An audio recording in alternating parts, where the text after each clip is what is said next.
The end of 2021 is in sight, which means we're entering the holiday season, which also means the time when many people buy gifts for others.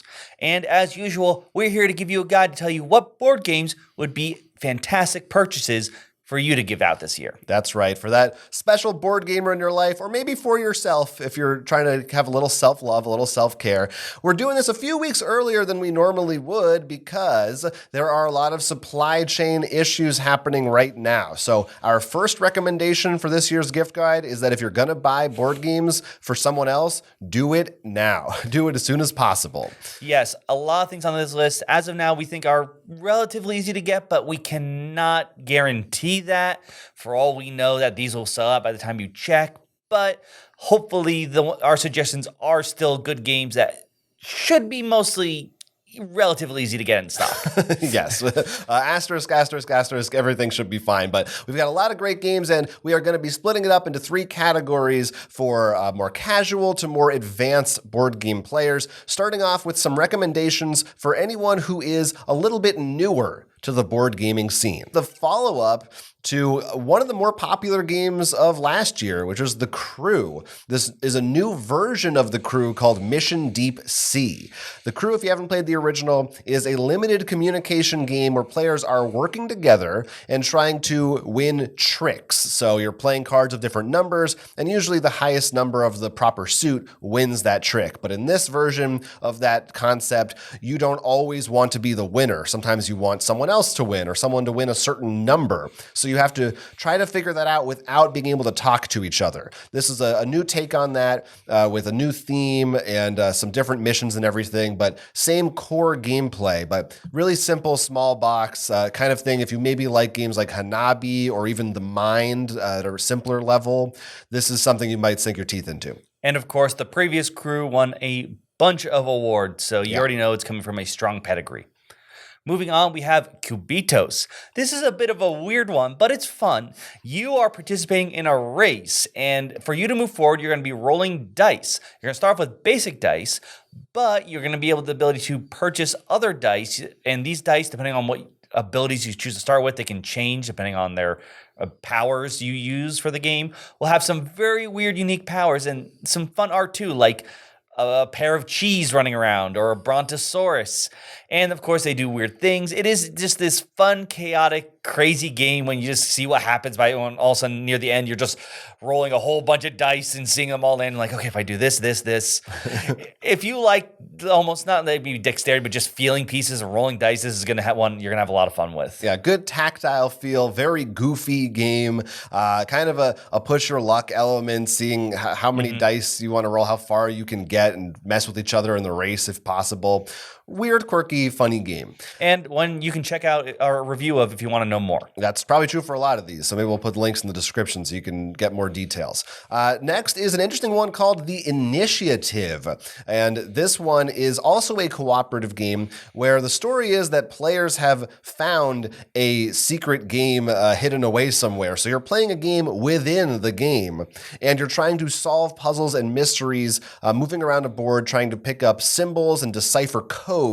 And as you play, there is a campaign in this one, and each chapter is going to reveal new things to you, new information, maybe even new gameplay mechanics. So some of those are a little bit more complicated elements, but I think this is a really good one to introduce players to maybe that idea of a campaign or legacy style. This is kind of legacy light. It's not really a full legacy game, but that sort of concept with a really cute art style and storyline that'll be intriguing if anyone likes Jumanji or something like that. It's sort of that kind of idea, but with more of a spy thriller theme. And I don't want Introduce to make you seem like this is a simpler campaign. It's one that I'm adored and have loved more than maybe some of the supposed heavier ones. This is definitely one to look at if you want to buy one maybe for you and maybe a partner that you have to be together, because you don't need the same people for the game, but it's going to be the perfect thing for you to just sit around with the same people and play a game after game after game. Now, Machi Koro, very popular game, but there is now a Machi Koro 2. This is not a like a new edition, has different rules. It's got the core mechanics still there, but it made some changes. We had the chance to play it at Gen Con and had a lot of fun with it. I liked some of the changes. It made for some more interesting decisions without, I think, making it too random.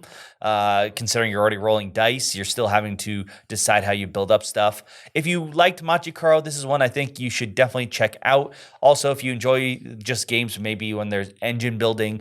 In particular, I enjoy the fact that there are cards that let you do stuff during your opponent's turn, but aren't the ones that make you feel bad of like messing up their stuff. Yeah, and if you haven't played any Machikoro, you don't need to. This is a perfect jumping on point for my money. I like a lot of the changes. I do.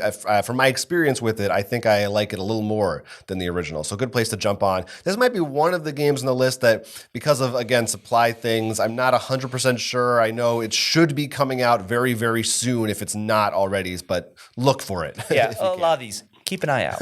And then finally, for the new gamers section, we're going to recommend a bunch of cool licensed games because that's always a fun way to get people involved if it's a universe they're familiar with. There's a few different publishers we can talk about here. Ravensburger has Alien: Fate of the Nostromo. If you're into the Alien series, as a recreation of that first movie, as well as the Gargoyles Awakening game, throwback to the classic Disney animated series.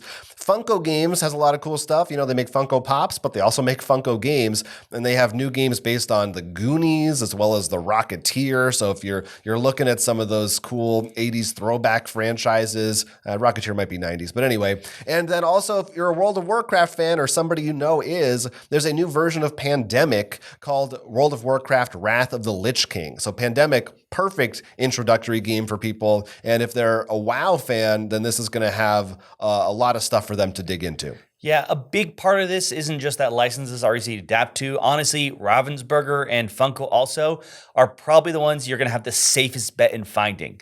If you walk into any major retail store and they have a board game section, there's a good chance you'll find these. Mm-hmm. These are still great games. Even if they're on the lighter side, they're ones that you can feel happy about a purchase with, especially if you enjoy that license. So if you are worried about what you can get, these are probably your safest bet.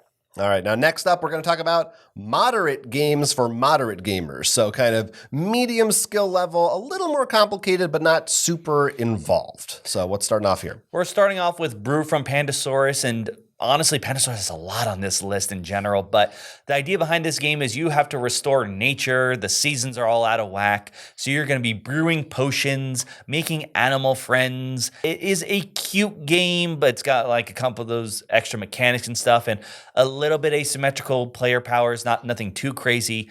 But it's one I think you'll have a lot of fun with if you're looking for something with maybe some extra different mechanics and stuff, and also just maybe pretty weird art of strange animals. Yeah, I think it's got a great art style, kind of reminiscent of like a Miyazaki's sort of look to it, at least the way it like depicts nature and things reminded me of that. Very, very fantastical, but not super weird, but just very pretty, pleasant. I liked it. And another Pandasaurus game, as we said, is Dinosaur World. So Dinosaur Island came out a couple years back, and this is kind of the newer, bigger adaptation of that same game system. Adds a few more bells and whistles onto it, but the idea is the same. You're running a dinosaur theme park. So if you know someone who likes Jurassic Park and you want them to experience that in a board game form, right now, this is probably their best bet. But I know this is one that you played and I have not, so. Yeah, there is more to come, and I'm sure we'll put out a review for it eventually.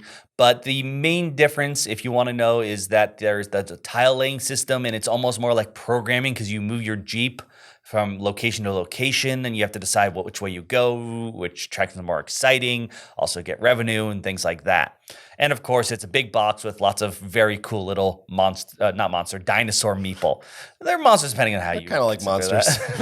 But this one's more of a new edition of a game, but one that's beloved, and that's Great Western Trail. This is a deck building game, but it's got a whole lot more elements that make it stand out from just your basic deck builder. You're going to be moving around this map, and as the map progresses, there's going to be buildings based on who builds there, which maybe have tolls and stuff, and also hazards. And the deck building is actually cows. You are collecting cows, using them in different colored sets and stuff, trying to sell them off in different cities. It's a really fun Western take that is also probably a bit more actual Western compared to maybe your gunfights at noon kind of thing. Yeah. There are bandits and such in this game, but it's more about the experience of living life on the trails, you know? Being a cattle rustler, and definitely one that if you like deck building, this is a great one to get into because like I said, it's not just, more deck building. It's got so much more going on. Yeah, there's kind of a worker placement thing, and there's a lot of different elements to it for sure.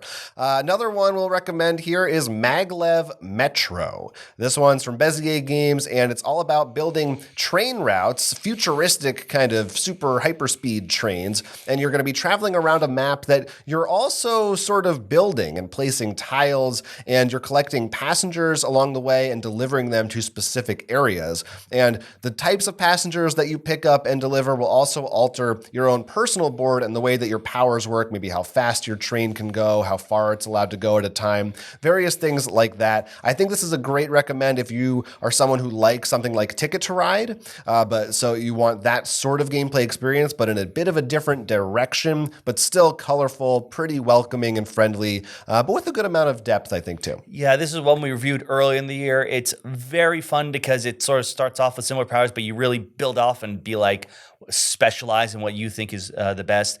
It's also very cute to see all the maps, and I haven't tried it yet. I'd love to play with someone who's in the city and just thinks that they can plan a better metro system than the current one there. Somebody could. Now we move on to a game based on a property that maybe you haven't heard of. It's Red Rising from Stonemaier Games. This is based off a book series in which there is a character in this sort of dystopian future world where everything is based on sort of color ranks and stuff, and he's part of the red rank, hence Red Rising. As you can probably guess, it's not the highest class. It's pretty close to the bottom. They have to rise. Yes. And it's a card set collecting game when you're managing a hand, trying to get different cards with a whole deck of unique cards with characters from the series, and you're trying to place them together such that like you have a card that says it gives you this many points if you have a red in hand as well as a purple, or maybe that this can't be with another color or another named card. And it is a really fun game, even if you don't know the series. Jonathan did read it. I did not, but I still have a lot of fun with it. And you can almost feel why these certain characters do or do not interact just from how they reward points. Yeah, you don't need to be familiar with the series to enjoy the game. If you like building up card combos and things like that, this is something maybe you want to look at. And Terraforming Mars is a big old board game, one of our favorites. They now have a smaller version of it, the card game called Ares Expedition. Same idea, you're all trying to terraform Mars and you're competing to see which of your corporations can do it the best. This one has a couple twists. There's also a lot of cards here. They're going to be playing and building an engine with different features and actions playing off of each other, collecting enough money to be able to play new cards. And each round, players are going to choose which phases they want to go through. And they're going to reveal them simultaneously. So you might not always be able to take every action every round. So there's an interesting element there of trying to read each other while also focusing on your own card engine. Mm-hmm. And once again, it pairs well with the last one. Both of them very red. Very red. They're both Mars-centric. Mm-hmm. Now, these next games are definitely on the heavier end in both game mechanics, time, and price.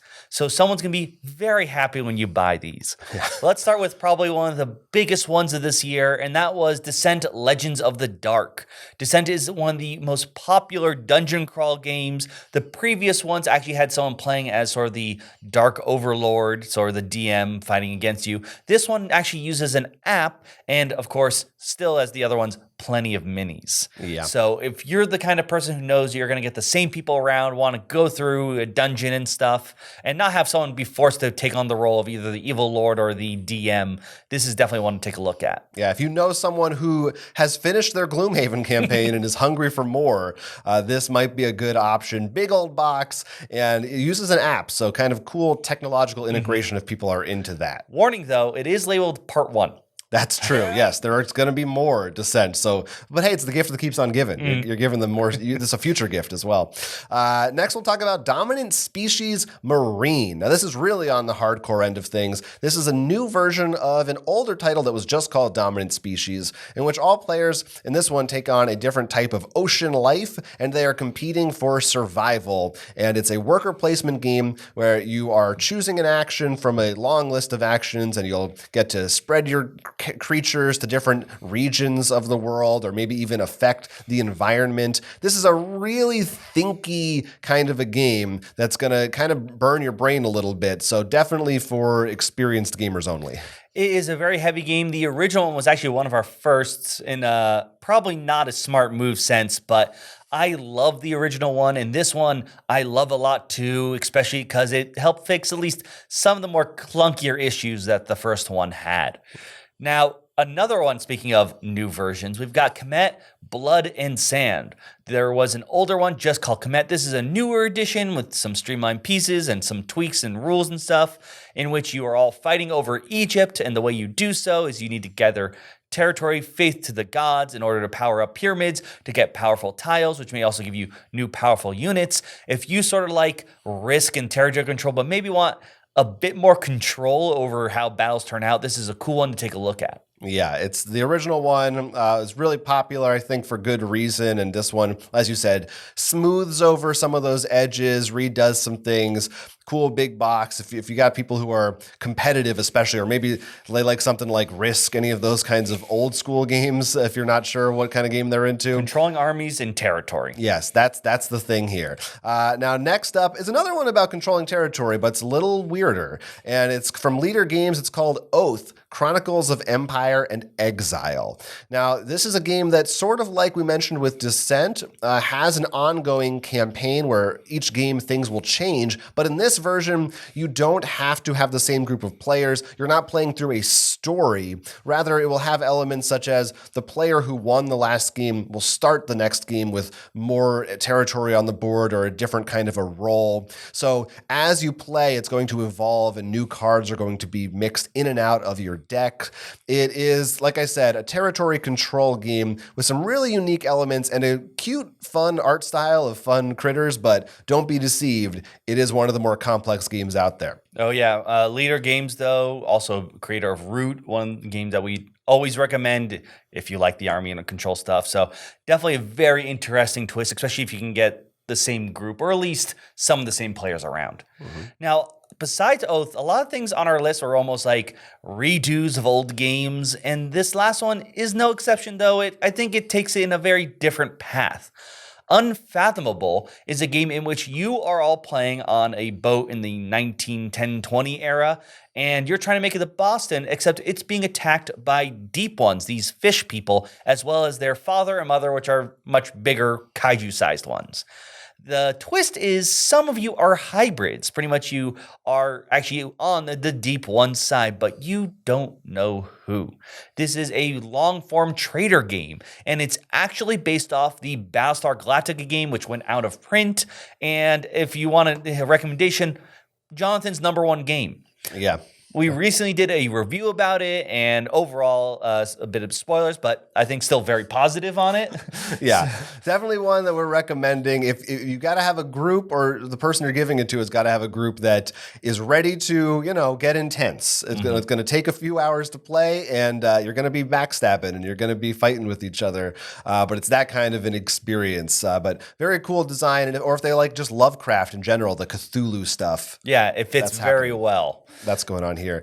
And so those are our big game recommendations, again, for newer gamers, moderate and experienced, but a few other bonus things we will recommend. Of course, Dune is super hot right now since the movie finally just came out. Everybody's talking about Dune, and there is a plethora of Dune games for you to choose from. Yes. Ranging from all categories. That's why they're put here, like unlike the Funko games or something like that, where you're like, well, this is made by all, they decided to they'll give everyone their license. They're They're like, you know what? You get a Dune game. You get a Dune game. You make a Dune game. Yeah, so, there's the classic Dune game that came out, had a reprint just a couple years ago from Gale Force 9, but this year we also got Dune House Secrets, which is a narrative cooperative game. Then there's Dune Betrayal, which is another hidden traitor game. And there's also Dune Imperium, that's actually from last year as well, which is a deck building worker placement game. So you really have, like, again, light games to very heavy games, but if you're into that franchise, that's something to check out.